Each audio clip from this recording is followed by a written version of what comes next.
Good morning and welcome back to Life After Memorial Day, which for many of us means that we are in the summer, and for many of us that means that we need to be on guard for the slow fade.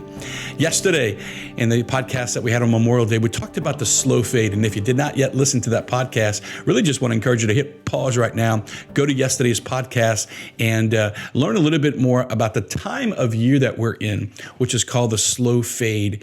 Yesterday, I reminded you that usually for those of us who experience the spiritual life, it's not consistent, it's not always great, and it's not always bad, but seldom is it always the same thing, right? We go through ups and downs in our relationship with God, just like we go through ups and downs in our relationship with people. And sometimes, just as human relationships kind of fade, they kind of cool, our relationship with God does the same thing. And we can turn around one day and ask ourselves, man, what happened? How did I get where I am?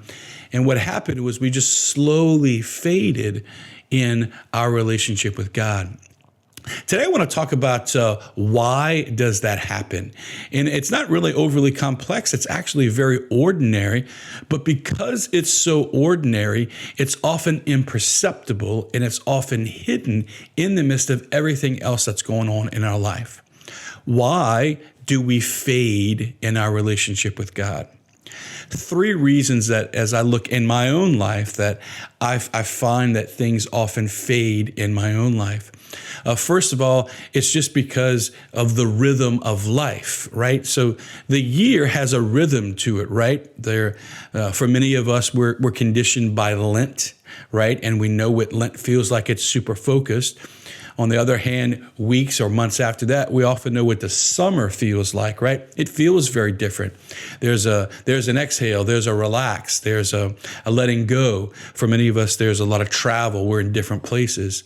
The school year starts off in the fall, and whether you are a parent, a grandparent, or a student yourself, I think all of us in some way are affected by the school year. There's a lot of things that are new.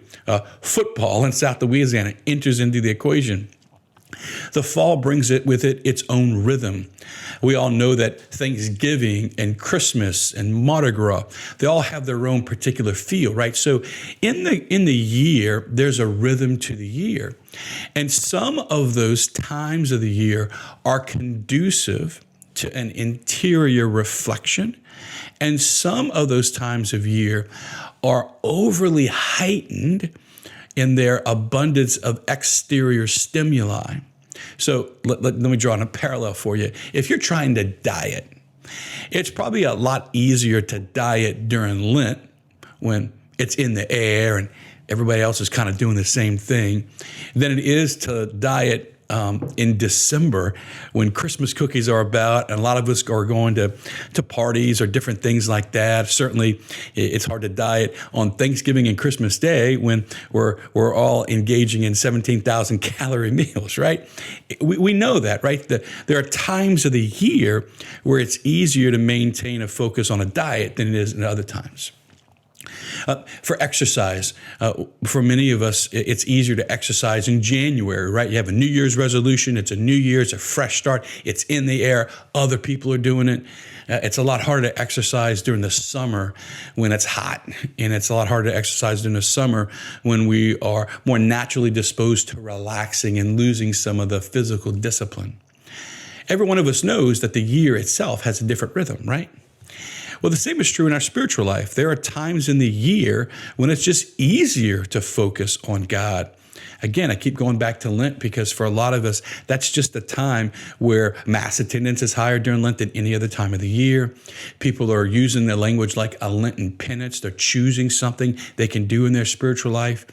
Certainly on the heels of Mardi Gras and all the indulgence, a lot of us just need a break anyway, and it just lends itself to that. But there are times of the year that are not conducive, you might say, to reflection or to the interior life because of the amount of stimuli on the outside.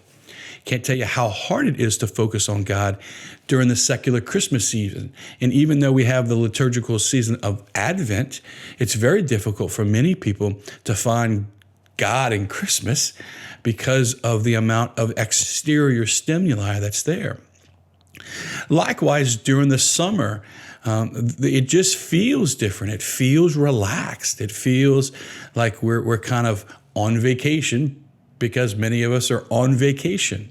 Well, that means our rhythm is thrown off. That means that where we used to be and what we used to do at certain times is different. And it's very difficult to hold on to, you might say, spiritual disciplines and the inside of our hearts when we are in the external change, right, on the outside of our hearts. So the year itself is one of the reasons why we go through a slow fade. Number two, there's a second reason we go through a slow fade, and that's whenever we bump up against something that has a lot of unmet expectations. Whenever we are disappointed in life, few of us respond to disappointment well. Most of us, instead of going inside and bringing that disappointment to God, most people, myself for much of my life, not all the time, but for some of my life, the temptation is to medicate during disappointment because we don't want to be sad. The temptation is to medicate during disappointment because we don't want to face the ache in our heart or the loss or that which we didn't get, right? So when we're disappointed, it's easy for us to just kind of get distracted from our spiritual life. Whenever we're grieving, whenever there's been loss in our life, whenever we're struggling, whenever the emotions on the inside are negative, it's very difficult for many people to stay focused on God. So, for example, if you just look at COVID-19 and all the emotions that were there, maybe even some of those emotions are still there in your life. I think people's emotional response to COVID had more of an influence on their spiritual life, their relationship with God, than almost anything else. So when our emotions are struggling, we're more tempted into the slow fade because we don't want to be on the inside. We want to get out. We want to distract ourselves. And what happens is we naturally therein leave the posture of receiving God because we want to be about many other things and we don't want to face the negative emotions like disappointment or grieving or loss or sadness or struggle or overwhelm or whatever those negative emotions are.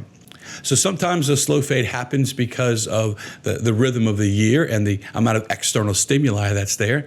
Sometimes the slow fade happens because of the negative emotions in us, right? The overwhelm, the disappointment, the stretch, the grieving. And sometimes the slow fade happens because we just get distracted. But it's not just being distracted, it's being distracted without a regular check-in. Let me give you an example. If I'm looking at you as I am right now, right? And I get distracted by something over here, and I know the camera's on, and I know that I have to keep recording, even though I get distracted, I'm gonna come right back at you, right? However, if there's nothing to hold my attention back to you, and I get distracted, well, then there's no reason for me to go back to where I was, right? I can stay with the distraction. And it happens in life. I'll give you a way to look at it. Let's say you have a person who is really doing well in their spiritual life, and they get distracted. They have a bad day. But every night before they go to bed, they take 5 minutes, and they just check in. How am I doing today? Was it a good day or a bad day? Am I still focused on God? That's it. That's all they do. 5 minutes every day. That's all they do. And then what happens is they get distracted, had a bad day. And then at the end of the night, they just stay with their discipline and they catch the distraction. Well, then they're more likely to wake up the next morning, right? And refocus on God. The distraction was just that. It was a distraction. But when we are lax in our discipline of a daily check-in, let's say that person wasn't doing that at night. And let's say the only thing that person does at night is watch Netflix or Amazon Prime or reads or doesn't do anything and just goes to bed. Wakes up the next morning kind of in a little funk because of the day they had the day before and doesn't do anything to stop that. They're actually unaware of that's where they are. Well, now that distraction, now it's a week later and they're still caught up in the distraction and they're still in a funk. and they don't have the spiritual discipline or the structures in place to catch it.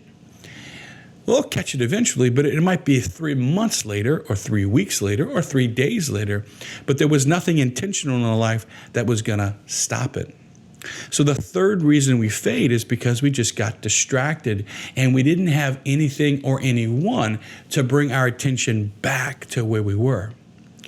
So the slow fade, it happens to every one of us. It has happened to me. It will happen to you. And please God, for some of us, it has happened. And maybe that's what brought you into our conversation today. Sometimes it happens because of the rhythm of the year.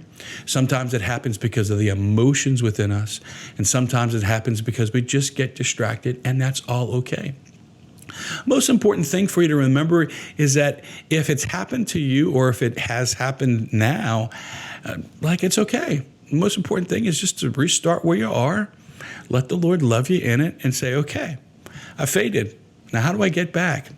Which is what we're going to talk about the rest of the week. Tomorrow, we're going to talk about a little bit more about when does it happen. Sometimes in a lot that we're more vulnerable to it. And then as we look into Thursday, Friday, and even to some of next week, we're going to talk about some practical things that you can do to guard against a slow fade and some practical things that you can do if you have already faded. I just want to remind you that beginning Thursday, we're going to start delivering the podcast to you either by email or by text message. As I shared with you yesterday, as I go through some transition in my life, we're going to move to an audio only of the podcast. But the good news is that because it's an audio only, we'll be able to deliver that to you just like we used to when I was at Redeemer via text message or by email. You can sign up for the Thursday delivery on my website or my blog, marktoops.com, my blog, marktoops.com. Just go there on the homepage. There's a little flock note entry form. You can just join in right there, and we'll make sure that you get the podcast delivered to you either by text message or email. That's going to start Thursday. That means tomorrow, Wednesday, is our last video that will be posted on Facebook, but the podcast will continue in their audio format. So I'm looking forward to continuing to walk with you in the slow fade. But for today, maybe your homework can be this. Maybe the homework can be just asking yourself, of those 3 times that I just described, which one is most applicable to you? Just ask yourself that, right? When you faded, or if you have faded recently, was it because of A, just the time of year? Number 2, just the negative emotions that can trigger us. Or number 3, just because you got distracted. And if it's a combination of all 3 or some of those, then that's okay too. Looking forward to our continued conversation. Go to my blog and sign up for the delivery of these on Thursday. And until we see you tomorrow, God bless you.